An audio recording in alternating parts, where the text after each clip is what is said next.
নমস্কার বন্ধুরা, welcome to Payel Babu lifestyle blog. আজকে তোমাদের জন্য নিয়ে এলাম আর একটা নতুন ভিডিও। আজকে ছিল রবিবার, বাড়িতে রান্না হয়েছিল একটা নতুন রেসিপি। দেখে আশা করছি তোমরা বুঝতেই পারছো। এই যে এখানে রয়েছে কাঁকড়া। আমার মতো কাঁকড়া তোমরা কারা কারা পছন্দ করো অবশ্যই কিন্তু জানিও। বাজার থেকে নিয়ে এসেছিলাম কাঁকড়া, ভালো করে ধুয়ে বেছে নিয়েছি। দেখতে পাচ্ছ কাঁকড়াগুলো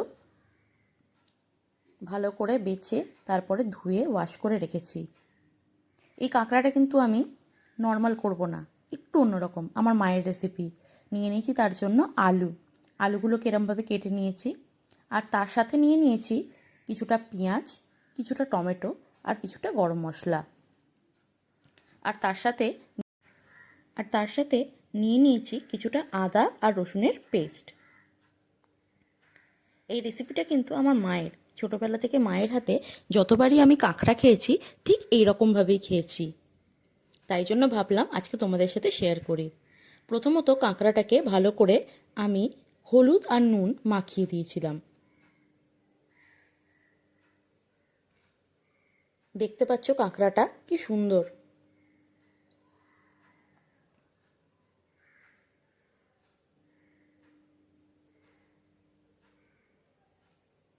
বেশ খানিকক্ষণ আগেই কাঁকড়াটাকে আমি হলুদ আর নুন মাখিয়ে রেখে দিয়েছিলাম, যাতে নুনটা কাঁকড়ার ভেতর অবধি যেতে পারে। আর বড় দাঁড়াগুলোকে একটুখানি নোড়া দিয়ে ভেঙে দিয়েছিলাম।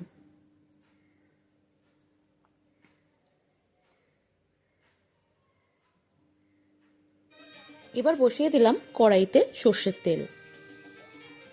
সর্ষের তেলটা গরম হলে কাঁকড়াগুলোকে আস্তে আস্তে প্রথমত ভেজে নেব।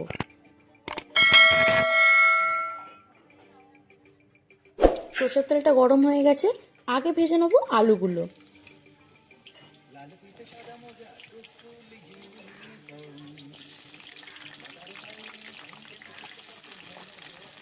সব আলুগুলোই আস্তে আস্তে তেলের মধ্যে ছেড়ে দিলাম।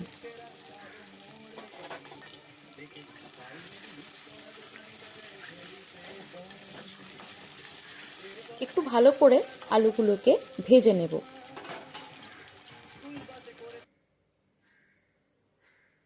কিন্তু খুব একটা কড়া করে ভাজবো না, কারণ আলুগুলো দেখতে পাচ্ছ ছোট ছোট করে কাটা, তাহলে আলুগুলো একদম গলে যাবে।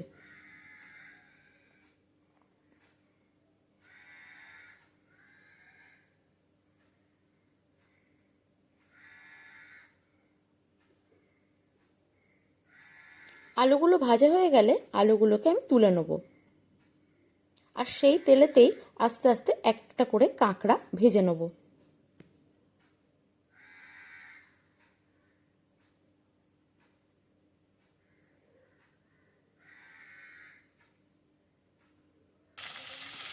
একসাথে সব কটা কাঁকড়া আমি এখানে দেবো না, প্রথমে কিছুটা ভেজে তুলে নেব, আর তারপরে আরেকবার বাকিগুলো দিয়ে ভেজে তুলে নেব।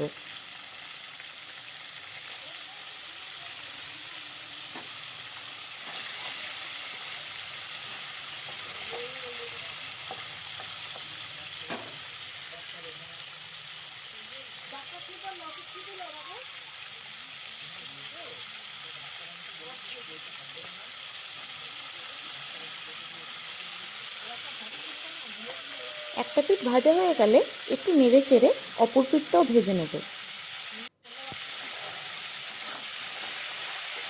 মোটামুটি কাঁকড়াগুলো কিন্তু আমার ভাজা হয়ে গেছে।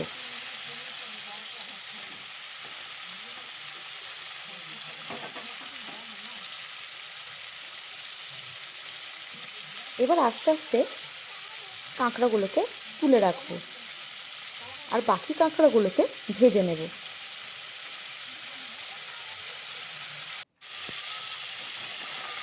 সুন্দর করে কাঁকড়াগুলো ভাজা হয়ে গেছে, দেখতে পাচ্ছ রঙটাও চেঞ্জ হয়ে গেছে, আর তার সাথে ভাজার একটা দাগও চলে এসেছে।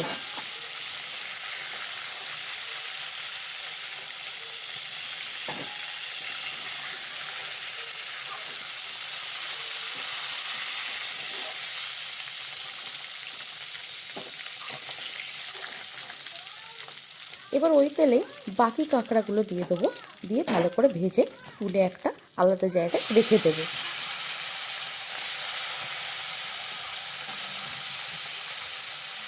আমার মতো তোমরা কারা কারা কাঁকড়ার ঝাল বা কাঁকড়া দিয়ে আলুর তরকারি পছন্দ করো অবশ্যই কিন্তু জানিও।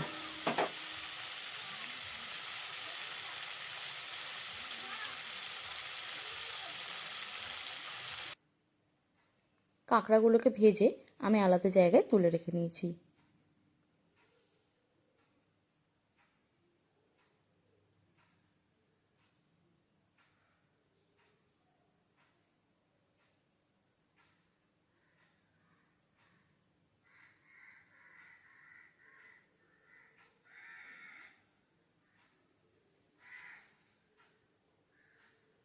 এবার ওই কড়াইতে যেটুকুনি তেল বেঁচেছিল সেই তেলেই বাকি রান্নাটা করব।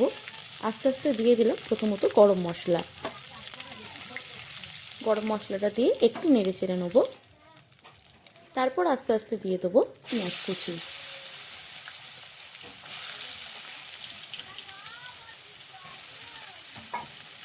পেঁয়াজ কুচিটা দিয়ে একবার ভালো করে নেড়ে নেব।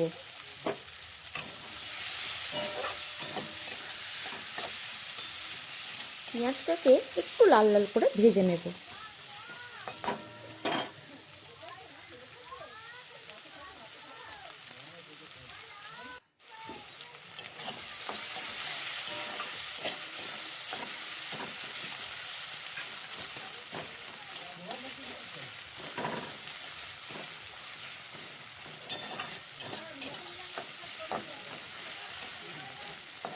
পেঁয়াজটা ভালো করে ভাজা হয়ে গেলে আস্তে আস্তে বাকি উপকরণগুলো দিয়ে দেব।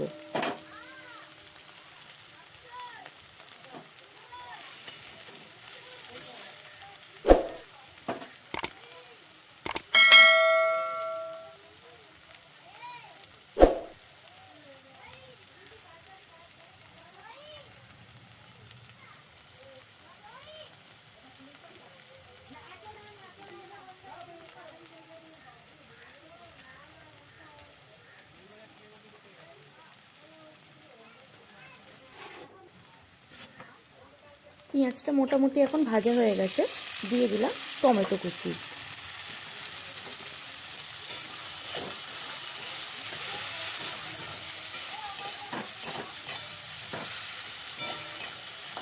আশা করছি তোমরা এখন বুঝেই গেছো যে আমি এটা কি রান্না করছি।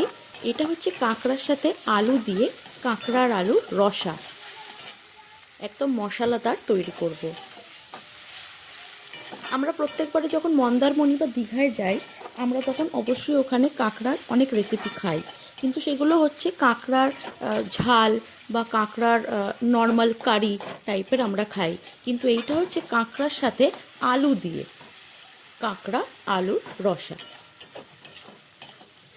একদম আমার মায়ের রেসিপি, অবশ্যই জানিও কীরকম হয়েছে।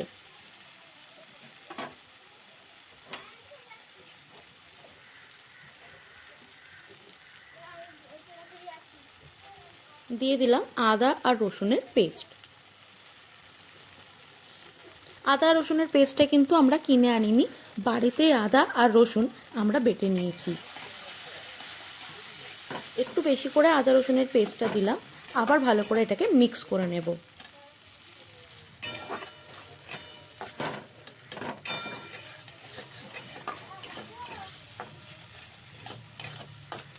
ভালো করে মিক্স করে নিলাম। এবার দিয়ে দেবো পরিমাণ মতো নুন, তার সাথে আমি দিয়েছিলাম সামান্য চিনি, দিয়ে দিলাম হলুদ, আর দিয়ে দেবো লঙ্কা গুঁড়ো।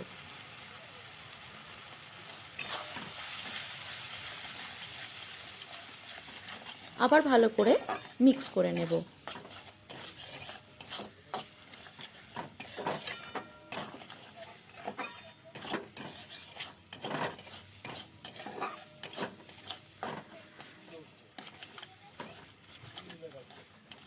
আর গ্যাসটা কিন্তু আমি এখন লো ফ্লেমেই রেখেছিলাম।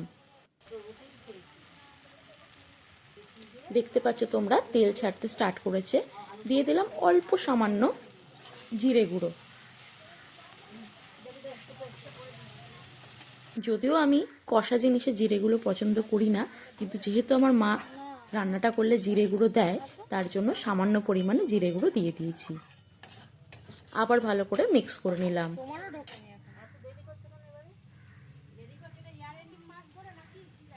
দেখতে পাচ্ছ তোমরা গ্রেভিটা কিন্তু খুব থকথকে হয়েছে আর দেখতেও কিন্তু খুব সুন্দর লাগছে। আমি কিন্তু এখনো অবধি কোনো জল দিইনি, যেহেতু টমেটো ছিল আর টমেটোর উপরে যেহেতু নুন দিয়েছিলাম, টমেটো থেকেই অনেকটা জল বেরিয়েছে, তার জন্য মশলাগুলো পুড়েও যায়নি। এবার ভালো করে কাঁকড়াগুলো দিয়ে দিলাম আর ভালো করে একবার মিক্স করে নেব। একটুখানি কাঁকড়াটা দিয়েও আমি ভালো করে কষিয়ে নেব। এখন অবধি কিন্তু আমি আলুটা দিইনি। ওকে একদম টিভি দিতে বারণ, ফোন দেখাতে বারণ করেছে মা।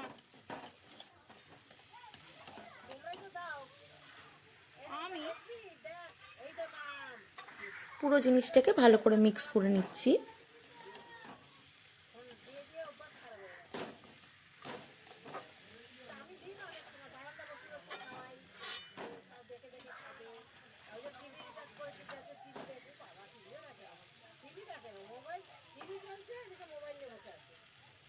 আমার মনে হয় না টিভি ব্যাপারটা কি এখনো বুঝতে শেখেনি।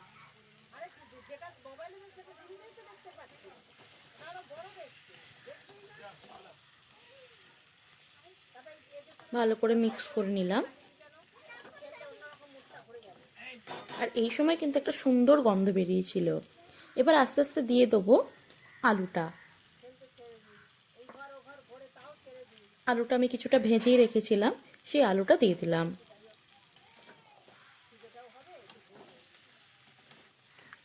আবার খুব সুন্দর করে পুরো জিনিসটাকে মিক্স করে নেব।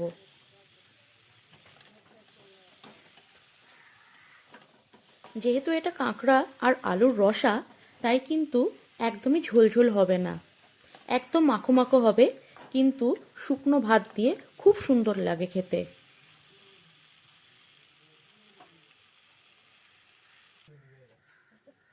এবার দিয়ে দিলাম সামান্য জল। দেখতে পাচ্ছ আমি কিন্তু জল একদমই বেশি দিইনি। আলুটা ছিল চন্দ্রমুখী আলু, আর তার সাথে যে কাঁকড়াটা ছিল সেটাও কিন্তু আমি ভালো করে ভেজে নিয়েছিলাম। আর যেহেতু এটা কাঁকড়া আলুর রসা, তাই জন্য কিন্তু জলটা খুবই অল্পই যাবে।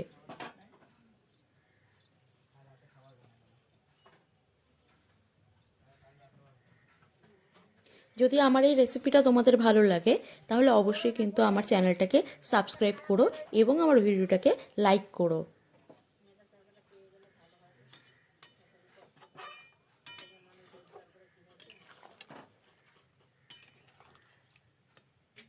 আমি তো এটাই বুঝতে পারি না। এই সময় একটুখানি আমি ঢেকে রেখে দিয়েছিলাম। এই যে ঢাকনা খোলার পরে তোমাদেরকে আবার দেখাচ্ছি, জলটা একটু শুকিয়ে গেছে আর আলুটাও কিন্তু সুন্দর করে সিদ্ধ হয়ে গেছে।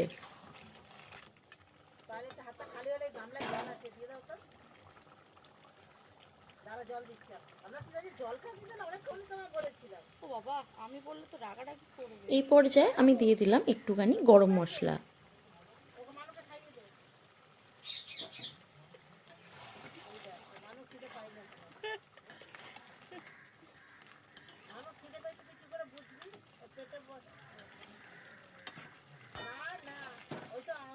আবার একটু ভালো করে মিক্স করে নিলাম। আবার 2-4 মিনিটের জন্য একটুখানি ঢাকা দিয়ে রেখে দেব, কিন্তু আমি এই মুহূর্তে কিন্তু গ্যাসটা বন্ধ করে দেবো। বাকি যে জলটা আছে সেটা কিন্তু এমনি শুকিয়ে যাবে। গরম মশলা দিয়ে একটুখানি ঢাকা দিয়ে রেখে দেবো, ব্যাস। জুতোর পিছনে হাত তাহলেই আমার রেডি চুষছে। কাঁকড়া আলুর রসা।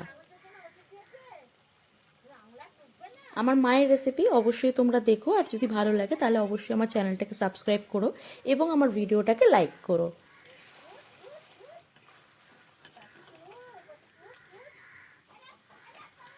গরম গরম ভাতের সাথে কিন্তু খেতে সেই লাগে।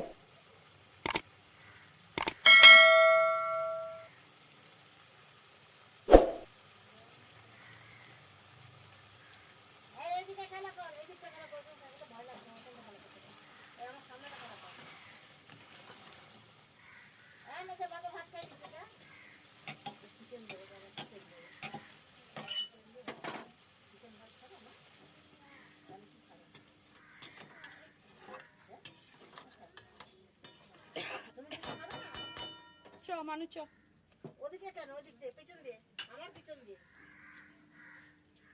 গ্যাসটা এই পর্যায়ে আমি বন্ধ করে দিলাম।